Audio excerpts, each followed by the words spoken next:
সমস্যা হলো আমরা হাদিস শুনি কিন্তু বিশ্বাস করি না, কোরআন পড়ি কিন্তু বিশ্বাস করি না। আপনি আমাকে জিজ্ঞেস করেছেন কিভাবে দ্রুত ধনী হওয়া যায়, ঠিক? জি ঠিক।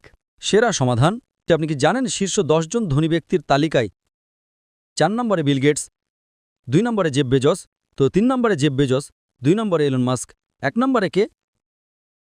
একজন মুসলিম যে ফজরের সালাত এবং সুন্নাত আদায় করে, সে এদের চেয়েও ধনী। কারণ নবী সাল্লাল্লাহু আলাইহি ওয়াসাল্লাম বলেছেন যে ফজরের 2 রাকাত সুন্নাত পৃথিবী এবং এর মধ্যে যা কিছু আছে তার চেয়েও বেশি মূল্যবান। মানুষ এসে বলে আমি 4 ওয়াক্ত পড়ি, ফজর সালাত মিস করি। আমি বললাম কেন? আমি সকালে উঠতে পারি না। অন্য সব সালাত সময় মতো পড়ি, ফজর আমি উঠতে পারি না। তো আমি তাকে বললাম আপনি তো একজন ব্যবসায়ী, ধরুন আমি আপনাকে বললাম কাল সকাল ভোরে 5টায় একটা ব্যবসার ডিল আছে যেখানে আপনি $1 মিলিয়ন পাবেন।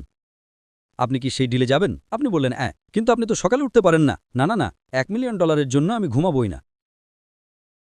তাহলে $1 মিলিয়ন জন্য আপনি ঘুমান না, কিন্তু 2 রাকাত সুন্নাত যা পৃথিবী এবং এর মধ্যে যা কিছু আছে তার চেয়েও দামি, তার জন্য উঠতে পারেন না? ফজরের সালাতের মূল্য কত ভাবুন। সমস্যা হলো আমরা হাদিস শুনি কিন্তু বিশ্বাস করি না, কোরআন পড়ি কিন্তু বিশ্বাস করি না।